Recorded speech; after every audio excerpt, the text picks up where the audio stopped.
Revenge doesn't always have to be pro or nuclear to be good. No, sometimes it can be petty, like you'll see in this episode of Petty Revenge. Our first one is from Mr. Triangle Man.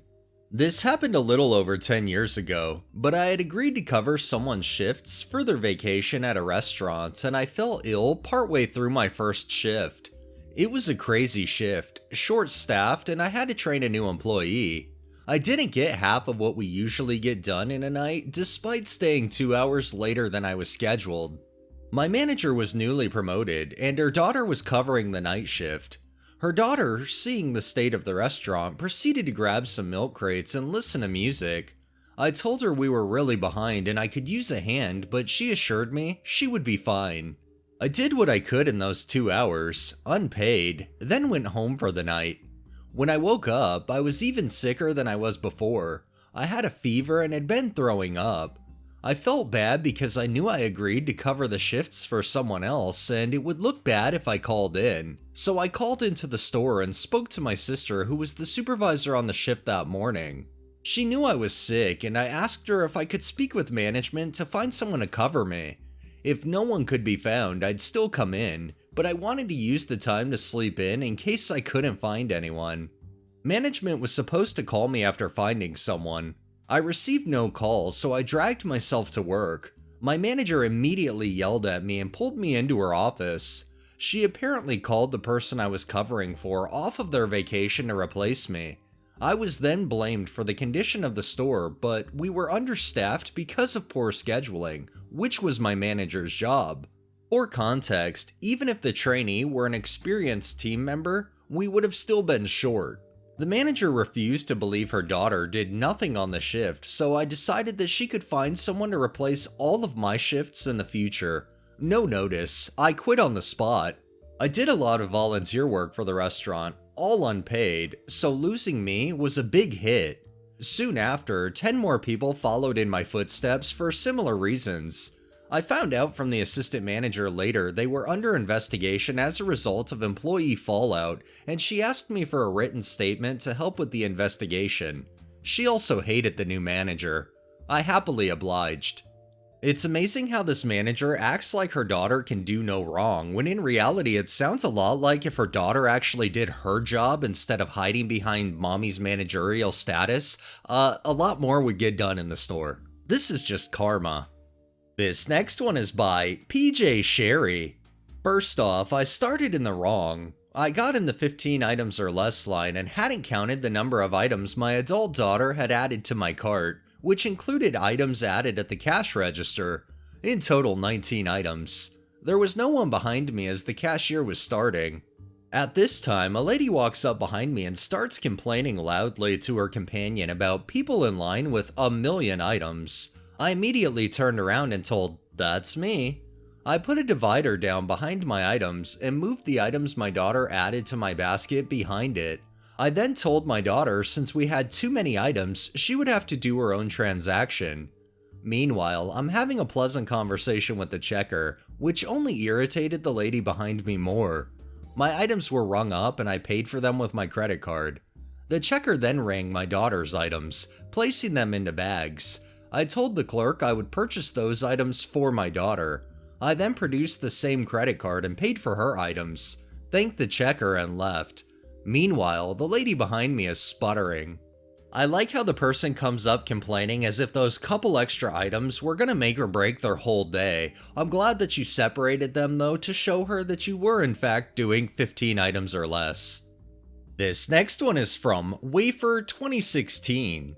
Some info. I am disabled. I use a walking frame to keep me from falling over on a regular basis.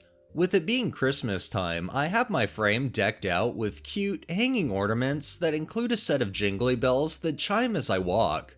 In other words, I'm hard to miss as you can see and hear me coming. Currently my mom is in hospital, so I'm visiting her on the daily. Normally not a big deal. Not so much today. Our city hospital has a courtyard that you have to cross to reach the front doors. Said courtyard is paved in cobblestones. Cobblestones are the bane of my existence. Uneven, lumpy, threatening to make me fall as my walker catches the edge of every single one. I swear. As I was shuffle hopping my way across the courtyard this morning, trying very hard not to kiss dirt, a woman, let's call her Karen, came barreling by on her oversized electric scooter. She was easily going at her top speed, whatever that was. Far too fast for an area filled with patients in wheelchairs, on crutches, and me. Karen was a woman on a mission, headed right for the doors while clocking a Mach 10. She flew so fast and so close to me, she almost knocked me flat. I stared at her in shock as she zipped by without so much as a howdy do, let alone an apology. After I got steady on my feet, I contented myself with a huff and a glare at Karen's back and resumed my shuffle hop towards the doors. Hey, the Canadian glare of disapproval is not to be trifled with. Revenge time. When I got inside, I saw Karen having a chat with security. She wanted to skip the C-19 check-in station. He was telling her no. At that moment, Karen saw me come in and tried to beeline it to the check-in before me. Well, I wasn't about to let her flatten me again, so I hauled ass ahead of Karen and cut her off. Insert indignant huff behind me. I then had the most wonderful 5 minutes of pure petty vengeance. Since Karen was in such a huge hurry to get to places, I slowed down and took my time talking to security at the check-in desk. Hello, it's such a pretty day, isn't it? Oh, you need a vaccine passport? It's on my phone, one sec. Oops, sorry, scrolled too far. Here you go. My ID now? Let me get that for you. You want me to sanitize? Sure. Very important, yes. Let me make extra sure I do a good job. Back of my hands and between my fingers. Yes, I do need an inside mask, thank you. Let me just take a moment to change masks before I go into the hospital. All those vulnerable patients can't be too careful. Thank you for your help, you have a great day.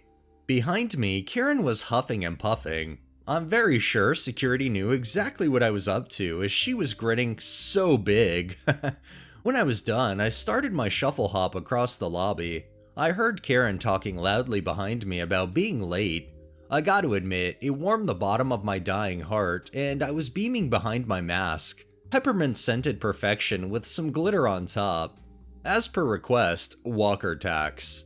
I find it funny that she knew exactly the process she had to go through, which was in fact going through security, but she felt like being in such a hurry was her get out of security free card. I'm glad you did what you did and made her wait, because quite frankly, she kinda deserved it after almost flattening you. This next one is by Lawitchy. This happened sometime in the early 2000s, so months mentioned here are approximations. I was 20 or 21, and my ex-boyfriend at the time had broken up with me about a month or two prior. I had suspected he had cheated on me a couple weeks before the breakup, and I was pretty well disconnected emotionally when he called it off. I worked at a busy 7-Eleven in a resort town, and this woman who looked a lot like me strolled up to the counter wearing my ex's jacket from work. His name was embroidered on it, so I decided to play dumb. "Oh, hey, you work at that place?" "Oh no, my fiancé does." "Wow, congratulations. I know a few people there. Who's the lucky guy?" She says his name. "Oh, that's cool. How long have you two been together?" "I don't know, June or July." "That's really interesting, since he didn't break up with me until September. Hope you have a great life together." The way she backpedaled out of that store was a glorious sight to behold.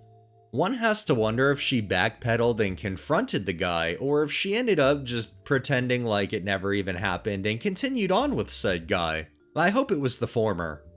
And our final one is from Ethereal Esoterica. So I work at a gas station that sells the usual assortment of things that are bad for you, both age restricted and not.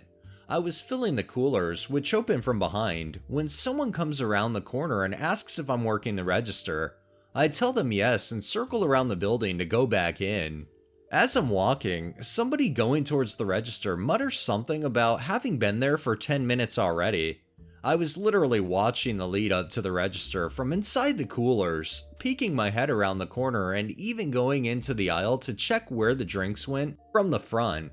This guy just pulled up and is giving me shit for no reason. I don't know why, but this always makes my blood boil. I've worked retail my whole life, so I'm pretty good at choking the rage down and suffocating people to death with kindness. Honestly, I'm no good in a fight, physical or verbal, so this works for me. L'esprit de l'escalier leads to some nice barbs to toss around once everyone is gone and I can vent a bit. Anyway, this guy is last in line and I'm thinking how to handle this. I could ignore it and continue as normal. That would be peaceful. I could be short with them and less polite than usual, passive-aggressive. I could be rude as fuck, insist they hurry through everything because they clearly had been here too long as it was. I could just be slow as hell, blame it on computer problems. Hell, it might happen anyway. They get to the counter. I've finally decided to just try to get them gone quickly. Then they ask for cigarettes and the penny finally drops. ID. They're old enough I normally wouldn't ask, but young enough my boss would have my back for asking. I can waste their precious time and be a good little cog in the machine. I ask. They don't have it. They don't have any ID of any kind. Sorry, can't sell without ID. Off they go, time wasted, vices unfulfilled, into the cold, slate to payback in record time. Those people that always say they've been waiting forever, the whole 9 yards, usually they really haven't been. They're just the kind of people that like to complain, and in this case, I'm glad you got that beautiful revenge by asking for the ID they didn't have. Alright, that's enough revenge for the day. Well, that wraps up this episode of Petty Revenge. If you liked the video, please drop a like, share my content on all of your social media, subscribe if you haven't already, and make sure to hit that bell so you're notified every time I upload. And drop a comment down below. It really helps with the algorithm and helps new people find my channel. Thanks for watching, thanks to my patrons, have a great day and stay safe out there.